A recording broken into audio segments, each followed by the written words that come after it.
Така бързо обещах да довършим темата с обяснителната философия, която може да напишете ОФ1 на поредния лист. Не знам как се пада при вас, защото тук схемата ми е малко по-различна.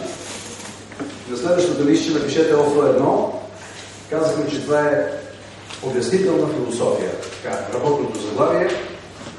Сложих едно, защото оправдателна философия инициалите си приличат, но едно, защото това е истинската философия, която обяснява нещата по такъв начин, че да намираме изход, да намираме решение, което е естествено по-добро за нас. 8-те закона са глобалния причинно-следствен закон, закона на Куприновата ришка или закона на търпеливата последователност от правилни действия. Изведох го от една източна притча, закона на Куприновата ришка, закона на двойната печалба. Двойната печалба. Защото в една печеливша стратема за живеене трябва да има такъв закон. Закона за възможностно мислене. Под тема на възможностното мислене е положителното мислене. Закона на разбирането, ето виждате елемента от формулата на живота, разбирането. Закона на дискомфорта, който включва познатите ви вече 5 елемента, може всеки ваш дискомфорт да го изтълкувате от тези 5 елемента. Например, подценявам ли проблема или го надценявам? Искам ли повече от достатъчното? Проявявам ли комплекс емоционално комерия, алчност на адекватни желания? Подавате петорка. Защото казахме, че те гарантират, от тях се състои режисьора на драмата. Следователно, всеки петото невежество. Тогава какво? В е високомерието, което компенсира комплекса на малоценност или горделивостта. Патологичната компенсация на комплекса на малоценност. И по тази схема може да решиме и да анализираме и да стигнем до чудесни решения на нашите лични проблеми. Констатираме някакъв дискомфорт и проверяваме по тия 5 точки. Оценяваме и надценяваме проблема. Искам ли повече от достатъчно? И т.е. проявяваме и някакво недоволство. Искам ли повече? Не преценяваме, че това вече не е достатъчно. Или, може би това е проява на някакво мое неадекватно желание, поради което аз се чувствам нещастен, неудовлетворен. Или получавам не това, което искам. Заради това мое фалшиво желание. Или невежеството.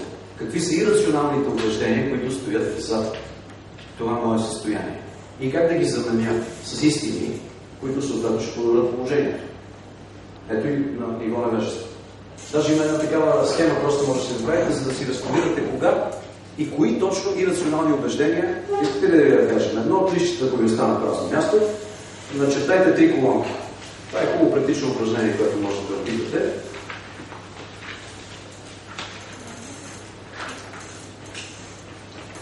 В средната колонка пише актуално емоционално състояние в момента. Имаме предвид нещо, което е отрицателно емоционално състояние. И го описвате в средната колонка. Нали? От двете страни имаше 2 колонки. Описвате вашето състояние. В първата колонка, най-вляво, опишете всичко това, което логично се връзва с вашето състояние. Ще ви дам пример. Дали ето така са колонките? Тук пишем емоционално състояние. А тук започваме да изреждаме 1, 2, 3 всички твърдения, които подкрепят това състояние. Например, ядосвам се за нещо. Ядосвам се, че на пътя ме засича шофьор. Как може в такава ситуация да се ядосваш? Това твърдение връзва ли се с моето ядосване? Подкрепя ли го? Има толкова идиоти шофьори, които си купуват книжките. Нали? Значи, аз съм прав да се ядосвам. Нали? Такива твърдения си записвате в тази колонка. Всичко, което подкрепя вашето състояние на отрицателна емоция, в случая гняв. Така. И после знаете, получава се ли списък от ирационални убеждения. Т.е. убеждения, които не ви трябват и трябва да бъдат коригирани. И как ги коригираме? Задаваме въпрос. Първото. В тази ситуация няма как да се ядосваш. Това вярно ли? Не е вярно. Всички ли се ядосват? в такава ситуация. Не, има хора, които се ядосват. И те как го правят? Значи това е убеждение не е много вяра. И тук записваме. Има начин да не се ядосва в тази ситуация. Полека-лека почва да се преместват към истината. Когато разберете как тази ситуация може да се ядосвате, това ще отпадне, защото вече няма какво да го поддържате. Така прехвърляме всичките рационални убеждения от другата колонка, третата, като истини и като коригирани. Може някъде истината да е на един нюанс разстояние. Да не е точно 180 градуса. Да не е в другия край на спектъра, противоположно. Може малко само трябва да се коригират нещата. Ето ви една техника как да извличаме тези убеждения, които са ни заседнали в мозък по някакъв начин и провокират, подкрепят отрицателни емоционални състояния. Например, друго. Болен съм от грип. Във вестника пише, че има грипна вълна. Когато има грипна вълна, аз обикновено ги карам гриповете. Това убеждение подкрепя ли с вашето състояние? Подкрепя ли го? Вижте как си върват пробойки. Значи, ако ние разрушим убеждението, ще разрушим и състоянието. И съответно, същата схема може да използвате по обратен начин. Искам да съм в какво си състояние. Кои са убежденията, които го подкрепят? Написвате ги. Убеждавате се, че те са истини. И си подкрепят и създавате новото състояние. И ето как може да бъдете щастливи. Днес това, което ви оговорих за любимата на Вселената, с което се обосновах и ви казах, че не можете да вярвате, това са все убеждения, които могат да ви помогнат и да почнат да се чувстват. Тогава ще видите, че Вселената ни дава подаръци. Аз ви направих такъв експеримент преди 2 години на морето. И си казах, всяка сутрин ще ставам с нагласата какъв подарък ми е приготвила Вселената днес. Той може да е под най-различна форма. Може да бъде като интересна информация, като среща с нов човек, като интересно преживяване в морето. Трето, пето.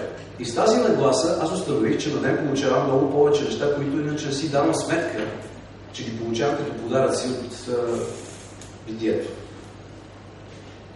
Ето как работи тази проста схемичка. Затова как си носите листове, поне нещо да отнесете вкъщи, което работи, може да приложите и да продължавате да прилагате. Не разбрах в ясната полука, какво написане в крайна сметка? В контраубеждение. Коригираното или променено, или заменено изцяло убеждение от най-лявата полука. В средната пишеш отрицателното чувство и състояние. В първата колонка пишеш всичко това, което го подкрепя, оспорваш го и прехвърляш новото заключение и истина в дясната колонка. Най-нечесто.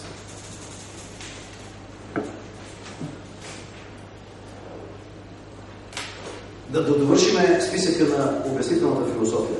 Закона на разбирането, закона на дискомфорта, закона на съзидателното мислене и действие. Той се свързва с една тема, която следващата бързо ще пробягам през нея. Ще извадим една матрица, която може да ви помогне да се ориентираме също доста добре в себе си и това да става в нас, в отношението между другите хора. И закона на информационната достатъчност. Той гласи, че информацията, която стига да им прак на достатъчност, се превръща в допълнителен елемент, който не е съществувал преди това. Това е нашия шанс да променим живота си буквално от днес към утре. Закона на информационната достатъчност гласи, че когато информацията стигне да им прак на достатъчност, се превръща в допълнителен, а понякога и в решаващ фактор, който до сега не е съществувал в сбора от другите фактори, които са предопределили някакви събития. И усещате вече нашата сила къде е. Ние сме същества, които боравим с информация. Този закон работи за нас. Виждате как борим и невежеството от петорката. Ще една по-простичка. Че на нас ни дойде малко повече тази информация.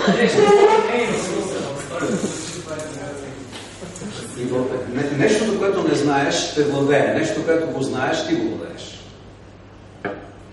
Това е пример на този закон, за действие на този закон. Например, ти не знаеш какво е времето навън. Излизаш и замръзваш, изтиваш. Знаеш какво е времето навън и се подготвиш, взимаш си чадър, обличаш топли дрехи.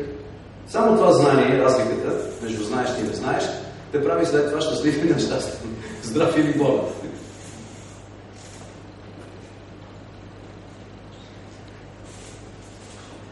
Сега, темата за разлика се определя неща. Не, още да довършим обяснителната философия. Значи, в този Тази страничка, може да си допълвате, може да прибавяте и всички други закони и принципи от други науки, така наречените универсални принципи и закони, които могат да се прилагат в една или друга област, които вие сами вече сте освоили и сте разбрали, че работят във вашия живот. Защото те отговарят на условията.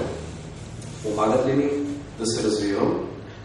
Помагат ли ми да се решавам проблемите? Или ме карат да съм потиснат и да съм задънен на улица? Ето го ясния критерий. Ако помагат, тук в кошата.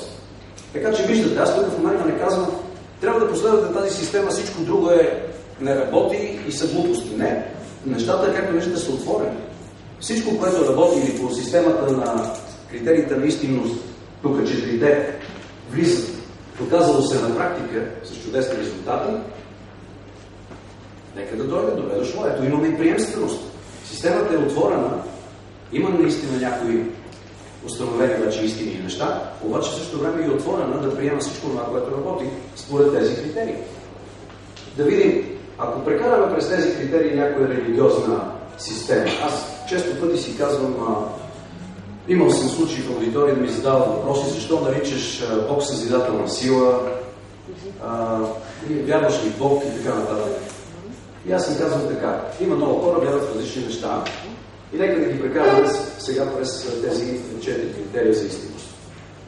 Ако има логика и разум в това, което се говори, ако интуицията ми казва, сърцето ми казва, да, това е окей, ако се подкрепи от закони и принципи, работещи вече доказани, и на практика правят човека по-добър към другите, по-човечен, по-наслаждаващ се на този живот, повече склонен към сътрудничество, творчество и любов. Ако го правя такъв, аз ще го подкрепям той да следва тази религиозна система. Дори да вярва в Мики Маус.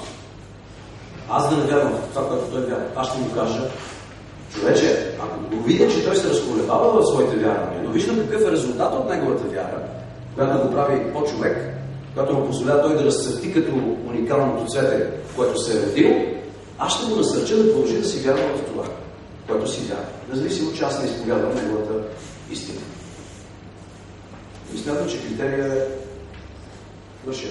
Тия критерии за истинност, това е разликата между разум и закони. Аз ги свързвам доста близко. Така е. Така е. Разликата е, че малко или много, това са в субективния план преценки, защото на някой може да му звучи нещо логично, което не звучи на друго логично. Второ, преценката ми и интерпретацията на някои от законите може за мен да е различна, защото имам недостиг от логическо мислене и знания.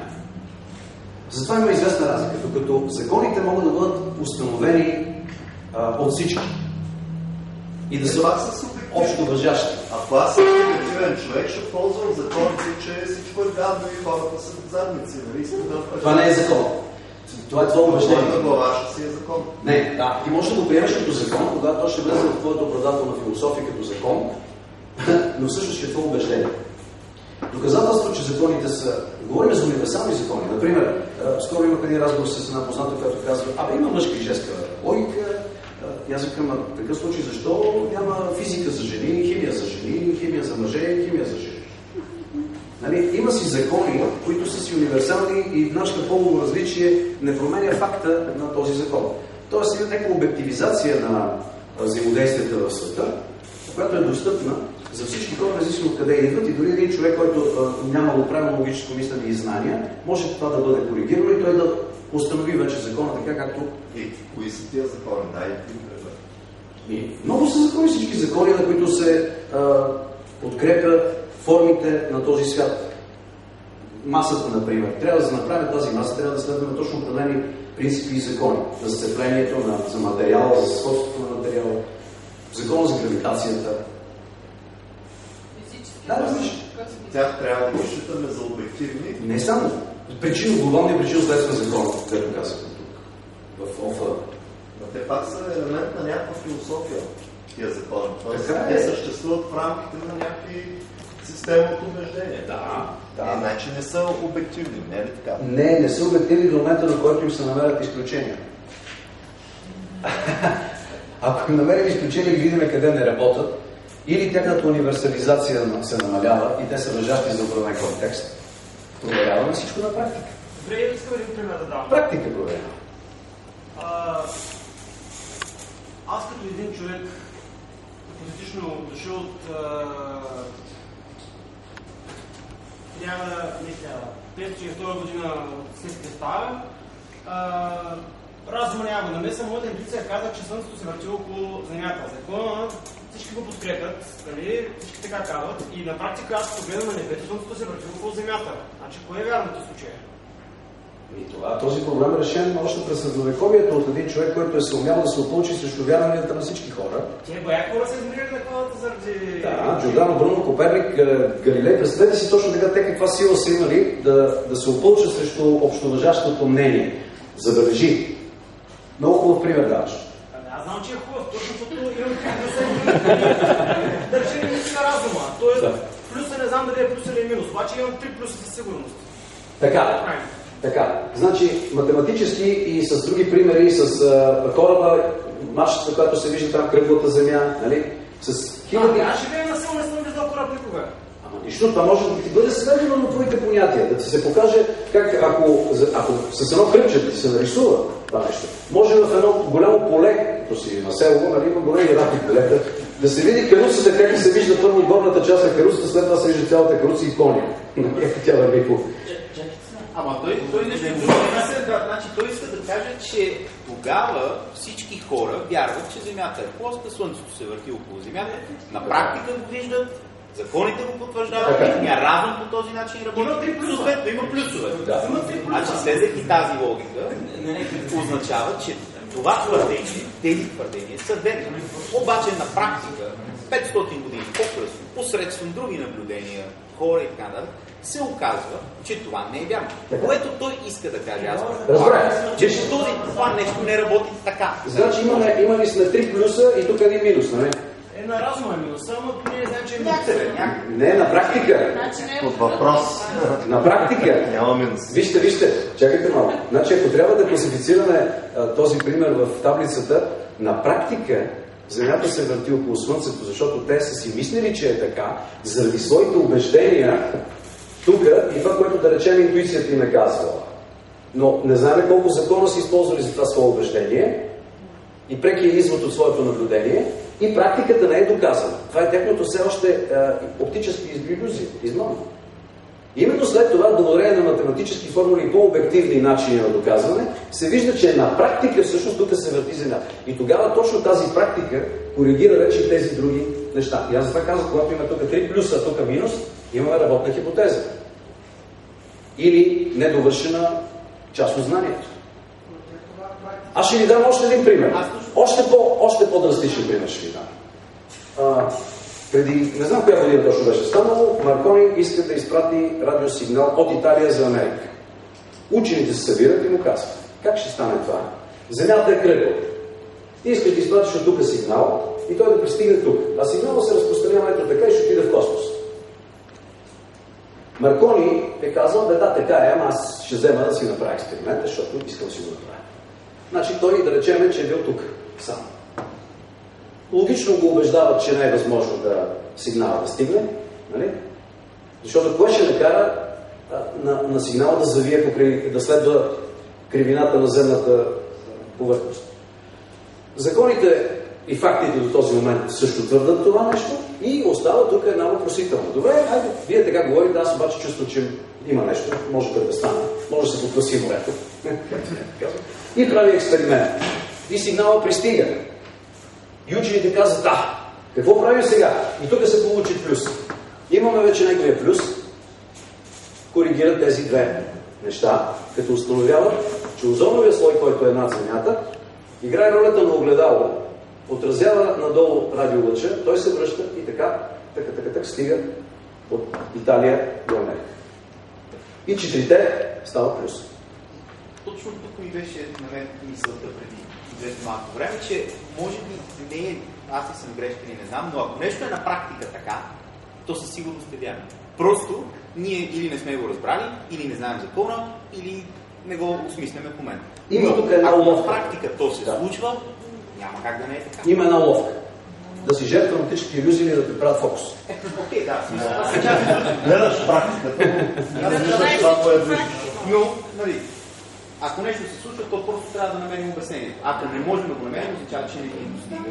Да, но се знам, обаче убежденията влияят на структурите върху практиката. Така е. И това е вярно. И какво правим тогава? Когато наблюдаваш Продължаваме да се движиме на базата на знанието, достигнато до този момент. Нямаме друг избор. Какво да направим? Абсолютна истина не е възможно никога да се случи. Да, въпросът си.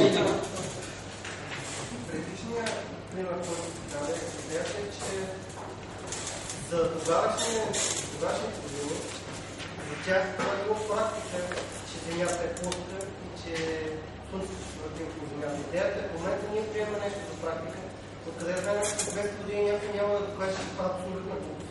И въобще не е било практика, защото има по-убедителни начини за това да се прави. Няма гаранция. По тази логика практиката не може да бъде доказана никога, защото в времевата пространство може да се променят тези неща по този начин. Така. Значи това е едно хипотетично твърдение, което не може да ни спре да търсиме начините да се проявят на практика. И аз затова казах, че когато имаме едно явление потвърдено от най-малко 3 от тези критерия, имаме една истина в рамките на този контекст. Напомням ми това, един виц, един бил на изпит за моряк, за капитан на кораб и те го питат, кажете, какво ще направите, ако се появи бури от левия борт на кораба? И той казва, ще хвърля котвата към левия борт. Ами ако се появи една втора буря от десния борт, ще хвърля котвата от десния. Ами ако се появи една буря отпред, ще хвърля котвата напред. Колега, откъде ще вземе толкова котви? Ами от същото място, където вие взимате бурите. Значи не може да с едно хипотетична презумпция, че някой някога ще ни обори, ние да се въздържаме да правим търсенето и съпоставянето на фактите в този момент.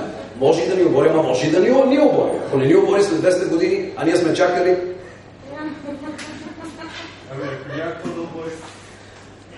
Така или иначе нещо трябва да направим. Така или иначе. Ако обаче сте, пак се връщам на темата любими деца на Вселената и се върнем в тази точка, се засилва интуицията страшно много. За мен интуицията е експресният начин за постигане на информация. Забележете, много хора противопоставят разум на интуиция. Те не се противопоставят, те се допълват. Единият е по-скоростният начин. Не знаем как ми дойде един коя си идея. Не знам как ми хрумна нещо да направя един експеримент и той се оказа успешен.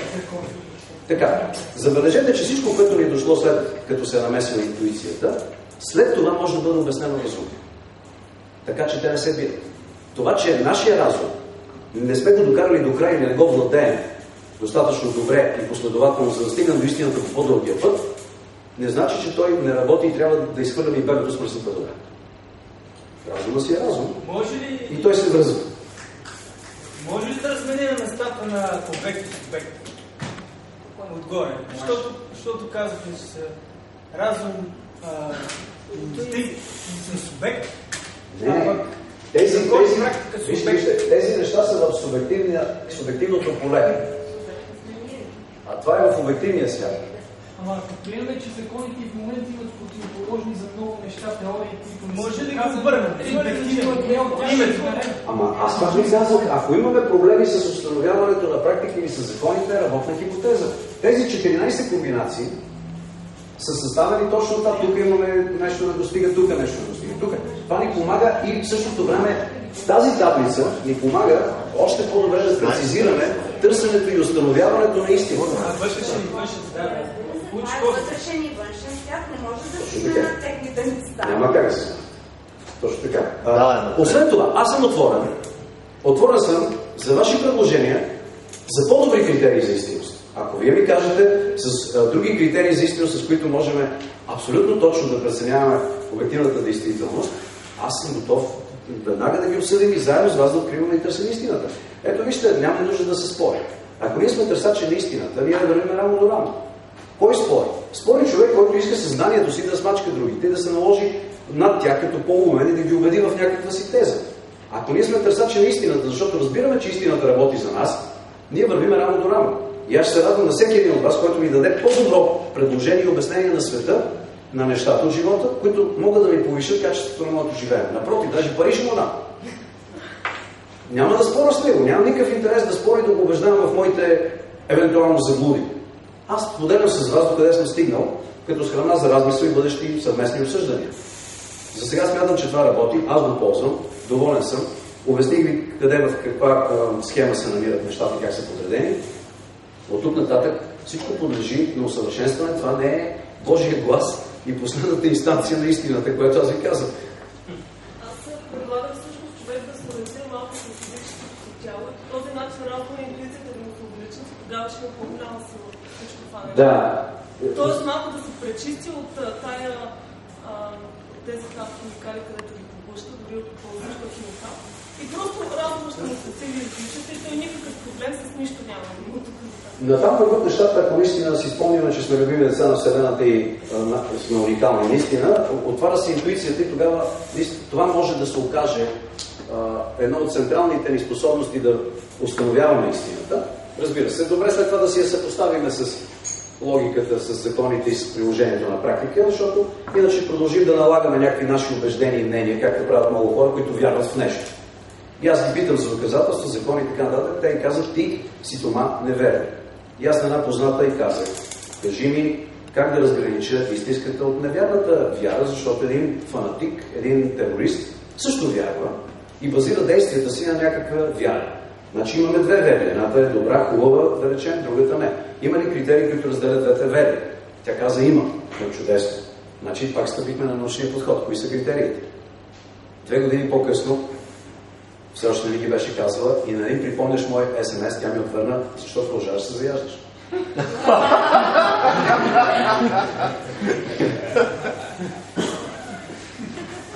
Така, минаваме след малко на практическите упражнения, които може да опитате и вие. Преди това да ви кажа за моята идея за 4 същности. А критериите за добро и лошо не са ли по-скоро дали дадено действие е добро за повече хора или не? Или смисъл и за двете страни? Има и такива. Набързо може да разгледаме въпроса за добро и зло. Искате ли? Ще изтрия тук.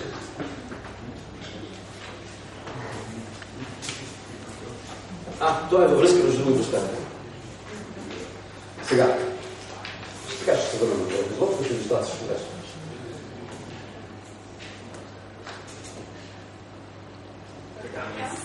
Аз смятам, че света се твори от тези 4 същности, това ги наричам същности. Материя, информация, енергия, съзидателна сила.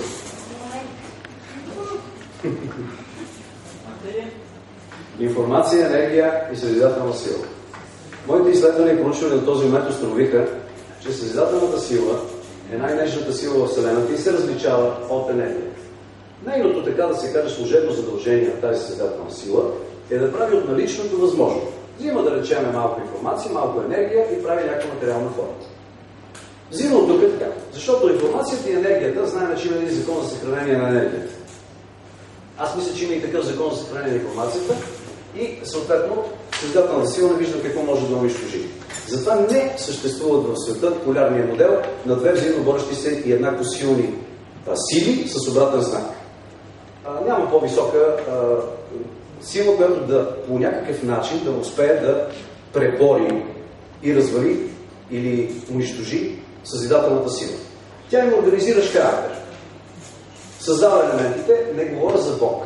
Говоря за една субстанция, много нежна и фина, която завихря наличното и прави материалния свят. На ниво човек, ако минава чисто през човека, тя се изразява поне по тези 6 състояния. Съзерцание, спокойствие, разбиране, сътрудничество, творчество и любов. Колкото по-чисто минава съзидателната сила през човека и заобикаля или той се освободи от разни рационални убеждения, схеми, догми и заблуди, толкова по-често той ще вибрира между тези 6 състояния. От съзерцанието до любовта. И забележете, тя е толкова нежна и фина и затова тя не може да попречи на разни вече структурирани обекти да правят нещо друго. Тоест, тя може да създава елементи, форми от несъпротивляващи се части. И затова създава космос. Но при човека, така наречената ни свободна воля, всъщност не е свободна воля. Тя се сблъска с матрица, с мрежа от схеми, информационни схеми. Както една река, която си тече леко, бобрите са направили един бент от дървета и реката прави вир и не може да тече. Ако е кротка реката, спокойна, тя не може да мине през вира. Има и друг пример, като слънчевите лъчи, които ако ние затвориме прозорците и пуснем едни пердета, на които сме нарисували тук едни грозни сцени, които ни изкарват хъла, светлината не може да мине оттам през тях. Ние трябва да махнем пердетата, да изтрием стъклата, да измием стъклата, да отворим прозорците и слънчевата светлина ще влезе. И вижте какво се случва. Когато сме във формулата на живота, в съзерцанието, ние сме възможно най-долу, когато сме, ние сме възможно най-отворени, най-несъпротивляващи се. Когато сме в медитация. Някой казва, аз съм моля на Господ, така, добре. Ама защо не искаш да го чуеш той какво скажеш? Когато ние говорим, не може да чуем. Ако се отпуснеш и се оставиш да бъдеш проникнат от информацията, енергията, съзидателната сила, може би се случат някои интересни неща. Ще дадат идеи. Ще се подобри здравословното състояние, мускулите ще се отпуснат, защото няма да има този стрес. Защото вече не някоя информационна схема е актуална. Ние сме вече отвъд тях, защото сме в центъра си. Тогава сме най-отворени, най-несъпротивляващи се и тогава е възможно съзидателната сила да мине свободно през нас и да се изрази по някои от тези 6 начина. Установих, че би трябвало да има такава сила, защото първо коригирах една заблуда, която идва от Хегел през Маркс. Това ще заяви, че светът представлява единствен борба на противоположностите. За мен това не е истината. По-истинското твърдение е, че светът е единство и сътрудничество на различности. И защото установих, че информацията и енергията нямат собствена воля да правят нещата. И от наблюдаването на обектите около мене, които са в резултат от скрепване. Атомите се обединяват в молекули, молекулите правят различни форми, структури, клетки. Клетките правят органи, организъм. Какво представлява живия ни организъм, когато е здрав? Съчетание, сътрудничество между органите и клетките. Пак има сътрудничество. Тоест, този елемент, затова го установих, че съществува и съм го карал, не твърдам още, че съм го проучил. И се получи една много интересна схема. И да отговоря сега на въпроса за доброто и злото. Тук имаме някаква информация. Нали? От тук пускаме... Не, всъщност тук имаме енергия, а тук имаме информация. Ако тази информация е с разрушителен инструктаж, съчетана с енергията, ще даде така нареченото зло. Ако има градивен инструктаж, ще даде така нареченото добро. Ако караме съзидателна сила, ще имаме творческо решаване на проблема. Така че, нали, ако имаме разрушителна информационна схема, тя без енергия не може да се задвижи. Допуснем енергията, да речем един робот, който е програмиран да разрушава всичко по-високо от 1 метър. Без да го задвижиме с енергия, той си стои. Има си платката с инструктажа, обаче не действа. В момента, в който подадем енергията, той почва да изпълнява тази информационна схема. Както и тук. Има някои схема и убеждения, че има висши и нисши раси. Вижте Хитлер, Втората световна война. Какво прави? Комплексиран човек. Не проявил се като художник, за съжаление. Наскоро чу, че му се продавали картини по няколко хиляди евро. Обаче някакъв учител му казва, ти не ставаш за художник, което му било фаталната грешка. И той, забележете как дига германците. Те са в момента на хиперинфлация Германия. Плащат репарации в случай Първата световна война. И той казва, вие сте висша раса. И започва да им напомпва самочувствието. Посочва евреите като причина, външна, за тяхното състояние. И хора с иерархично мислене опълват иерархия. Тогава става възможно един иначе любящ съпруг на 2 деца през деня, когато е на работа, в газовата камера да пуска хора. Защото те не са хора. Според пропаганда. Много лесно стават нещата, виждате как. Подаваме такава информация, включва се енергията на човека, биоенергията му и той като биоробот постъпва по начина, по който е изолиран. Страшното е тук, пак ви казвам, не само защото имаме погрешни информационни схеми, но защото когато човек е влязъл вече в тази високомерно, комплексно, малоценна и алчна матрица, тогава става вече опасен и вреден и за другите, и за себе си. Самоубийството какво е? Висша форма на неприемане на себе си. Четах един афоризъм такъв. Самоубийството било начин да кажеш на Господ, ти не ме уволняваш, напускам.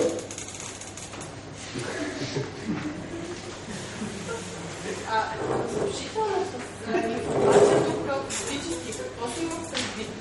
Тази, която е създадена с цел да разрушава нещо или е погрешно разбрана информация? Неверно. Зависи какви обекти се срещат. Значи, ако се среща един вирус със своя организъм, той си има информация как да се размножава. Нали? Има си някаква енергия, която движи вируса и той влиза в твоето тяло и твоето тяло трябва да реагира с клетките на имунната система. По-скоро значи зависи от целта.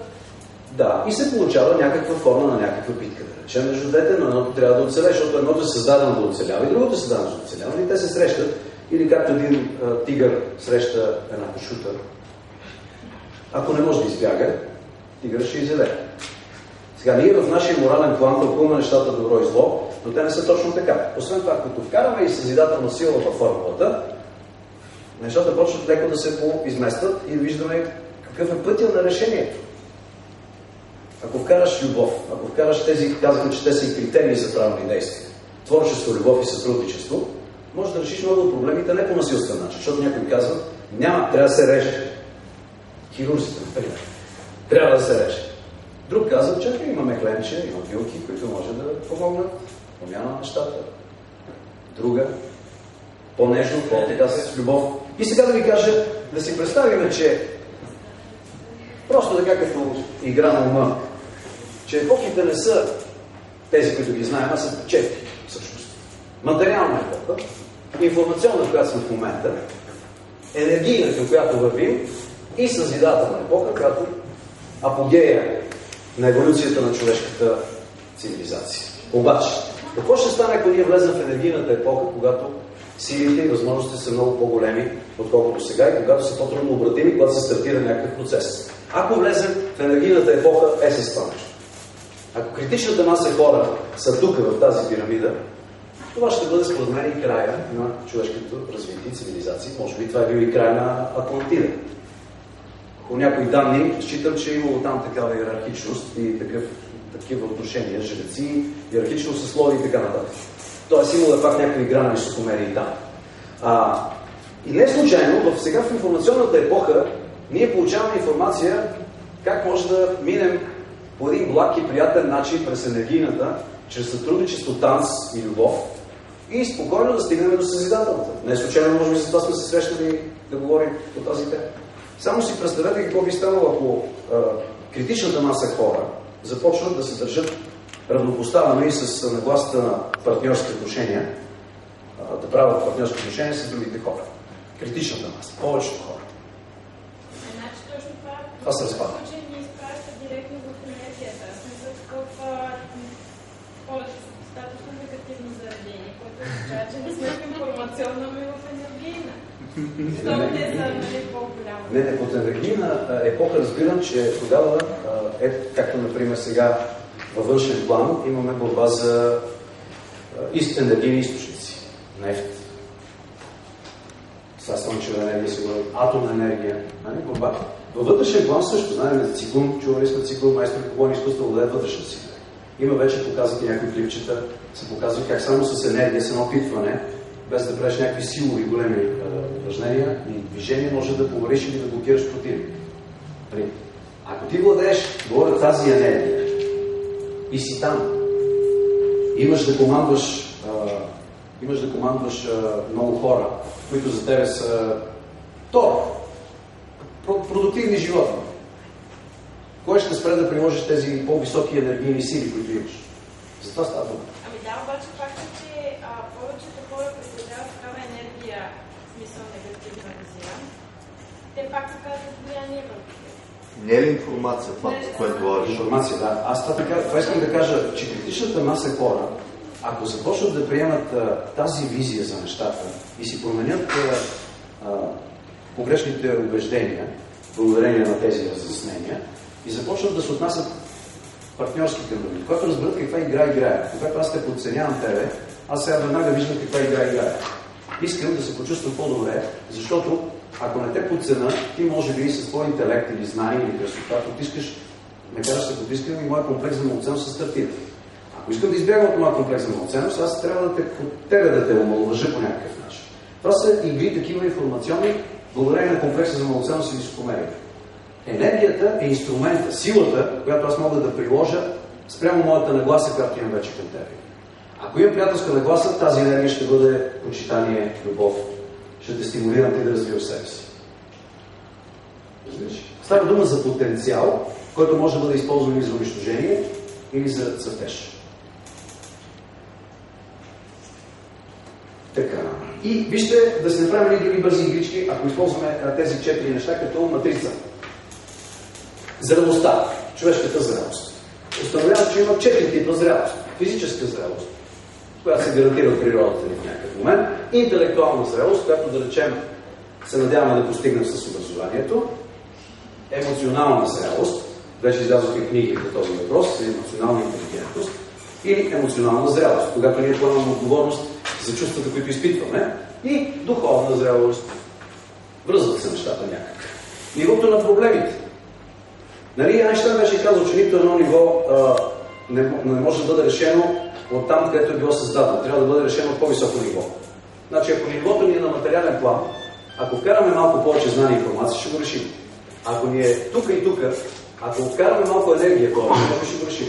И накрая последното ниво е съзидателно, или както аз ви казах, творчески решения. Това е последното познателно ниво. И ако подхождаме с идеята за създаване, бихме решили комбинации, сътрудничество, бихме решили доста проблеми. Вижте по тази схема как това се доказва. Високомерието, например. Забелязал съм, че има също 4 вида високомерие. Някой, който се чувства по-велик от другите, защото е, да речем, по-силен, по-як, по-едър, по-богат. На материален план той доминира. Някой, който е по-интелигентен, от другите ни знае повече. Енциклопедично има енциклопедични знания и парадира с тях и се чувства много по-велик, като унижава другите в тяхното невежество. Емоционално високомерие. Някой казва, аз съм много чувствителен. Аз за това страдам, защото съм много чувствителен. А вие сте дебелути, всъщност, защото като не страдате, значи не сте чувствителни колкото мен. Моето родимо сърце е причина за моите драматични преживявания. Нали? Ето виждате пак едно финно разграничаване от другите, които са темерути. Нали? Поставих под. Също имаме и духовно високомерие. Аз съм в такава секта, която ти просто с препоръки трябва да влезеш там, защото нашия Бог по-истински от него няма. А ти си толкова заблуден, че просто не знам как още живееш. И ето как може да разпределим високомерието по тези 4 нива.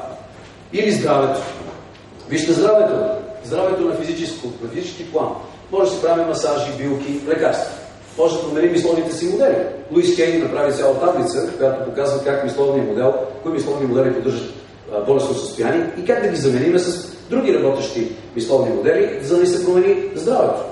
Енергийно. Ето тук имаме енергийни лечения с рейки, с цигун, други енергийни въздействия, които помагат да се оправят. И накрая с любов. Ако обичаме себе си, съзидателно. Ако знаем, че сме продукт на една съзидателна сила и тя непрекъснато е в контакт с нас и може да я привлечем, когато си искаме чрез съзерцание и любов, ето ти лечение, ето ти ги така наречените чудодейни бързи излечения. Виждате как матрицата и тук работи. Отношенията между хората. Колко вида отношения между хората има? Имаме, ако направим пак нещата като пирамида, вижте сега как може да прецените какви са отношенията с вашите любими приятели. Най-много хора ще срещнем, които се харесваме като тела. Материален план. Нали? Много хора биха ни харесали като фигури, като тела. Тук информационното ниво. С по-малка част от тия хора вече, които ни харесват като тела, имаме какво да си кажем. Нали? Имаме общ език, общо мислене, общо познание. Емоционално ниво. Още по-малко се отрязах хората, с които хем тук се харесваме, хем има какво да си кажем, хем аурите ни вибрират хармонично. И последното съзидателно ниво, останах още по-малко хора, където двамата си действаме като стимулатори, като катализатори, да изкараме всичко най-хубаво от нас. Последното, харесваме се като тела, има какво да си кажем, емоциите ни са и аурите ни трептат. и накрая имаме едно съзидателно сливане, което изкарва най-доброто от всеки от двама. Ето го критерия. И сега вижте тук, например, обяснява, ако сме само на това ниво, това обяснява Любовта от Прокоп.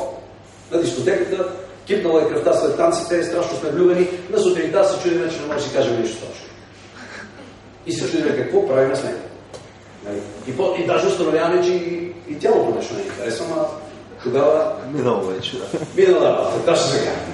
Или платоническата любов, нищо друго, или само интелект. Или пък, аз имах такъв случай, мой приятел професор, служени за задочничка, която беше много по-малко от него, 20-30 години. Тя се е влюбила, според мен, в неговия интелект, в неговите знания. А той се е влюбил в неговото тяло. А може и емоциите им да са падали, не знам. Може и тук да са били окей. Всъщност съм го виждал отдавна, не знам как да дължи брака им. Ето една възможност да използваме тази матрица и за преценка на нашите отношения. Колко са истински, къде са, къде да ги засилим, какво куца и как да го стабилизираме да стъпи по-добре. Да минем към инструментите. Аз само забравих да допълня тук към обяснителната философия. Така, знанието, което ни повишава качеството на живеене, се подреди в 6 велики изкуства, аз така ги наричам 6 велики изкуства, за които искам да ви изкуша и да ви дам храна за размисъл и евентуално мотивация, да станете водещи преподаватели по такива семинари. Изкуството на живеенето, естествено, царското изкуство и неговите универсални закони, които могат да се предават в изкуството на информацията, изкуството на желанията, изкуството на общуването, изкуството на любовта, изкуството на парите. Всичките тези 6 посоки са специфични и затова изискват лека интерпретация на тези базови основни закони от изкуството на живеенето. А всяко едно от тях също може да бъде врата. Ако вие станете опитни там, от всяко едно може да ви даде подход и към царското изкуство на самото живеене. За мен това трябва да се преподава в училище. А точно това не се преподава. И затова ние сега трябва да си го преподаваме. Така, инструментите, с които може за сега да направим това. Те са дуоника, четкарина, клубове за сътрудничество. Ще започнем отзад напред, за да довършим след това с някои упражнения. Клубовете за сътрудничество са един много интересен инструмент, който се обособи. Нали сте чували израза по-добре да нахраним, да научим човека как да лови риба, отколкото да го нахраним с риба. Ако го нахраним с риба, ще го нахраним за един, за 2 дни. Ако го научим да лови риба, ще го нахраним за цял живот. Нали е така? Клубовете за сътрудничество са малки групи от хора, които всеки от вас може да създаде, които де-факто се случва. Сега ще направя сравнението. 5 точки са в дневния ред, но те се случват неосъзнато в наши случайни спонтанни срещи с наши приятели на улицата. Сега просто ги осъзнаваме и ако ги прилагаме осъзнато, за час и половина може да постигнем страхотни резултати от тези срещи, които ги наричам клуб за сътрудничество. Освен това, тези клубове за сътрудничество могат да направят мрежа между си и да се свържем равнопоставено, забележете пак, из цялата страна. А защо не и в един момент в целия свят? Защото след това ще има една интересна еволюция на тези клубове на сътрудничество. Те могат да прераснат в едни клубове на съзидатели, които ще бъдат вече от хора, които съзидателно ще могат да решават и глобални планетарни проблеми. Как може да стане това нещо? Първо да почнем по закона на Копринената нишка, вижте от 8-те закона на ПСЖ, постепенно, с клубовете за сътрудничество. Кои са тези 5 точки? Първа точка е 5 минути трае размяна на полезна информация. Значи, срещате с ваши приятели и си казвате, тя е 2 вида, лична и обща. Казвате си, аз мога това и това, търся това и това. Написвате си го на един лист, разпечатвате го в бройките на хората, които са там, разменяте си тези листове и само за това, че сте се информирали кой какво може, какво знае и какво търси, какво иска, само заради процеса на информиране бързичък за 5-10 минути, вие може да си решите 5-6 проблема. Така, втора точка. Разделя се времето тук на половин час и се пита колко души има да докладват някакъв проблем, на който търсим решение. Дигат се 3 ръце, времето се дели на 10 минути, половин час, 3 по 10 и започва брейнсторминг най-напред Но постепенно почваме да прилагаме и да вкарваме нови мисловни такива творчески методи за решаване на проблеми. Полека-лека, вижте какво се случва. Мисля, че Алтшулер беше установил, че съществуват в света 992 проблемни ситуации. Схематично, не повече. 992. За решаването им има 35 законни принципи. Така, постепенно, практикувайки тези половинчасови срещи, брейнсторминг и други, хората какво? Почват да се научават да борават съвсем свободно с методите на творческото мислене. Стават все по-опитни с тях. Оформя се мозъчен тръст, който вече може дори специализирано да решава проблеми на хора, фирми и организации и също заплащане включително. Но напред те си решават собствените проблеми. Затова е добре по време на тези срещи да се води протокол. Единственото забранено нещо е критиката.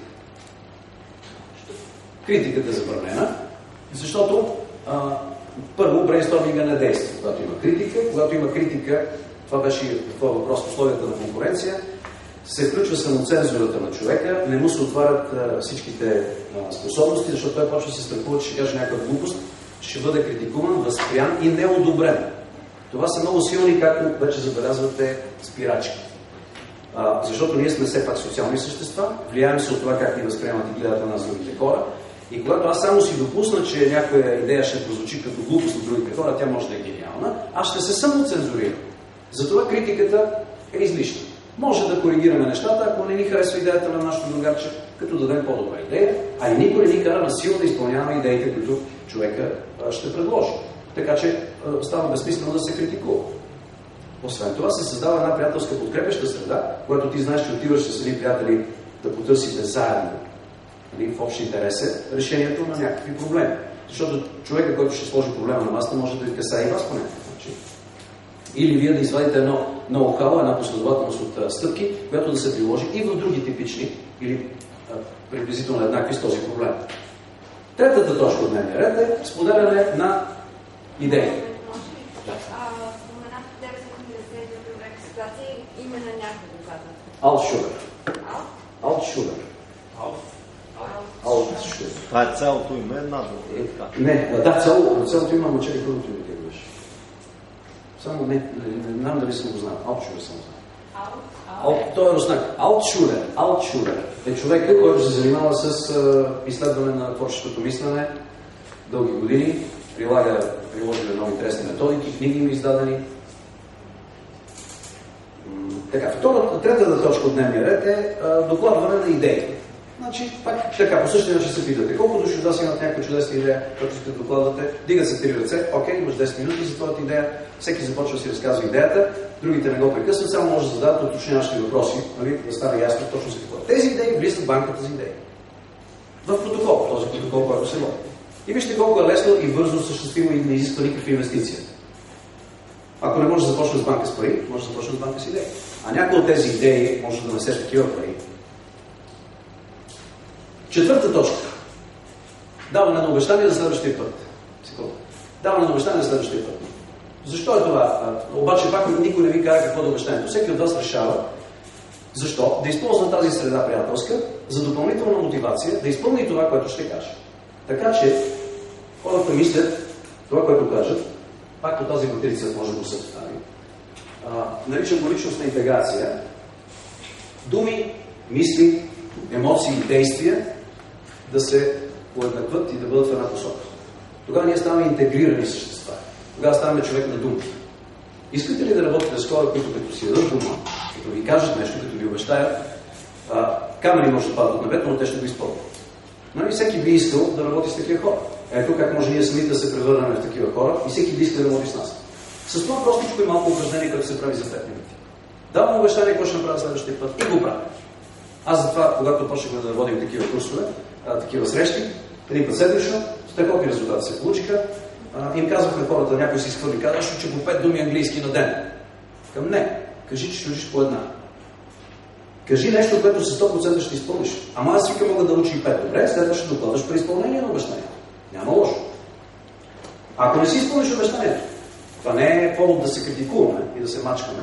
Това е повод само да разберем какво ни се искало, да видим разликата между това, което ни се иска и това, което реално може да направим. Или не сме се мотивирали добре, или не сме знаели как да го направим. Ето, вижте, това пак ни дава една обратна връзка, дори да не си изпълни обещанието. Така че тази точка четвърта също е много важна. за общата повдигане на качеството на цялата група и помощ за всеки един от тях. И четвърта, пета точка, последна е свободни разговори и разисквания. Вижте какво се случва, когато срещаме човек на улицата. Здрасти, как си? Какво правиш? Не съм те виждал отдавна. Какво се случва с теб? Къде работиш? Разменяме с полезна информация. Знаеш, ако има един проблем, можеш ли да ми помогнеш да го решим? Той вика, да, има един човек, сега се обади. Решава проблем. Търсят начин. Или правят някакъв неусетен брейнсторминг. Дава си идеи. Как? Другия казва, знаеш, имам една идея и ти си точно човека, с който ще бъде хубаво да я осъществим. Споделят си идея. Може да не я направят, може да направят, но тя остава някъде тук. В банката, тяхната лична банка за идеи, която спонтанно се оформила в този момент. Случаят само, че ние подобряваме нещата, защото ги правим осъзнато и тези неща се записват. След това всеки може да види кои идеи са се натрупали и да се формира спонтанно една работна група, която да осъществи идеите. И пак няма нужда от лидери, от насочване. Ти ще правиш това, ти това, ти това. Всички от спонтанното си желание и мотивация могат да се обединят около една идея. И тогава идеята тръгва и се осъществява. Стига до проблем. Хората, работната група стига до проблем. Докладват го на мозъчния тръст и във втора точка от дневния ред правят брейнсторминг на този проблем. Намира се решение или поне шанса да се намери се увеличава, дава им се решението, групата продължава да си работи. И вижте как нещата могат да се завъртат. Представете си, че ще отворят още няколко такива клуба. В едно заведение. Аз така го уредих в Тропса на Лабин. Много просто. Отидах, питах хората в 6 часа, имате ли хора в залата за некошачи отзад? Никой не идва. Може ли да се събираме там 50 души? Може. И готово. Никакъв наем за зала. Нула инвестиция. Резултатите много могат да бъдат добри, както виждате, в много направления. И като решаване на проблеми, и като натрупване на страшно много идеи, то интересни, необичайни в банката ви за идеи, като упражняване да бъдете мисловни генератори, и като интегрирани същества, които дават обещания, и като едни просто приятели, които си общуват по един съзидателен и взаимно подкрепящ се начин. Така че вижте, това е един инструмент. Един инструмент, който вие сега, тук като си тръгнете, може да го направите у вас, в махалата, в кафенето до вас, с ваши приятели, 2-3 души. Може и само вечерите. Разбира се, навсякъде може. Аз даже съм решил точно да експериментирам, когато се срещам с приятели, без те да знаят, аз да ги вода лекичко по тия 4-5 точки. Те се случват и без това. И вижте тези двамата приятели, които се срещнаха, какво стана. Размениха си полезна информация, опитаха се да решат някакъв проблем, споделиха си идея, накрая си дадаха обещания, айде от другия път ти ще се обадиш и поговориха, да речем, за някакъв бивша техна колежка или съученичка, която някой от тях е видял. 5 точки са спазени от този дневен ред. Но, ако ги направим осъзнато и организирано, получава се такива клубове, работещи, мрежа от тях, които след време прерастват, защото хората, ставайки все по-опитни, бораването с творчески методи за намиране на решение, на генериране на идеи, те могат да станат съзидатели. И затова тези клубове, аз предвиждам, че могат да еволюират в клубове на съзидатели, които също се свързват като мрежа. И тогава аз се обаждам на нашите колеги във Варна. И им казвам, колеги, знам, че при вас има клуб за сътрудничество, ние борихме един проблем в нашия клуб на нашата сесия онен ден, не можахме да го решим. Я опитайте вие да го решим. Те пък ни дават техен проблем. Или си разменяме вече готови решения. И представете си това мрежата какво ще даде. Едно цялостно повдигане, а и в същото време групите хора по места няма нужда да мигрират. Просто могат да бъдат научени на тези методи и с наличното, където живеят, да се решат проблеми. Какво става, когато един човек от върховете на пирамидата влезе в такава група, хваща всичките идеи и ги обработва с те решенията им? Вие се бъхтите за него. Реално и той да се задоволи комплекса за малоценност. И? Какъв ти е точно въпрос? Не е много готино. Кое? Как ще разберете, че има такива хора, примерно? Или как изобщо... Значи, това не е наш проблем. Това е негов проблем, ако той злоупотребява. Все пак ти малко или много си инвестира. Така е. Значи, не знам как може да се предпазим от такива злонамерени хора, но ако погледнем в по-широк контекст, никой не може да ви вземе вашата способност да генерираш идеи и да намираш творчески решения. Освен това, този човек ти ми подаваш една много добра интересна идея. Как ако използваме това знание, което вие току-що научихте, наистина ефективно могат да се променят нещата в света? Много лесно. Не много лесно, не виждам друг начин стратегически. Единият е тези манипулаторите по върховете да разберат колко по-голяма наслада и удоволствие губят и ще изпитат, ако влязат в партньорски отношения в мрежата. Второ, като обясним на жертвите защо са жертви и как да не бъдат жертви. Тогава пък ще издърпваме хора от манипулаторите. И когато в един момент тези манипулатори станат без хора, които да манипулират, те може да се трансформират. Това е начин. Мрежите постепенно се увеличават от хора, които знаят вече как и защо да общуват равнопоставено. Критичната маса, ако нарасне, ще се случи това. Ще си минем спокойно през енергийната епоха. Казахме, че мрежата е по-трудно разрушима от иерархията. Трудно някой може дори злоумишлено да ни разбие мрежата, защото тя се образува почти спонтанно от самичеството на хората, от еднаквото общуване, от това, че всички прозират колко ценен си ти, аз знам, че ти си не по-малко ценен от мен. Аз никога нямам нужда аз да попитам лидера си, който ми е казал, отиваме да убиваме онази група хора. Ето вижте коя е силата тук. Подчинявайки се на едни разумни и човешки принципи, ние няма нужда да слушаме лидер, дали да постъпим по един или друг начин. Не, аз ще кажа, не може да му убедиш аз да го убия. Не, огледай си работа. Той ще отиде при друг, при трети, при четвърти. Като не намери жертви, които да манипулира и които да организира бойна единица, какво ще стане? Ще остане или самотен, или ще се принуди да слезе мрежата и да работи със същите принципи. Аз съм оптимист по този въпрос. Чели сме и Джек. За мен това е един много хубав разказ.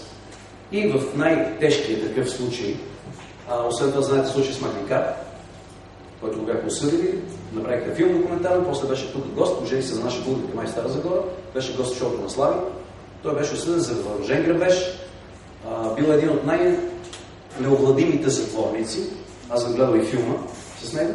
И след това той по някаква правителствена програма отида в един затвор с много по-лек режим, много по-хуманно отношение на затворниците, без решетки, с билярдна маса и така нататък. Човека се промени, излезе от затвора, написа книга, щастливо женен, променен. Вече не е престъпник, няма престъпно мислене.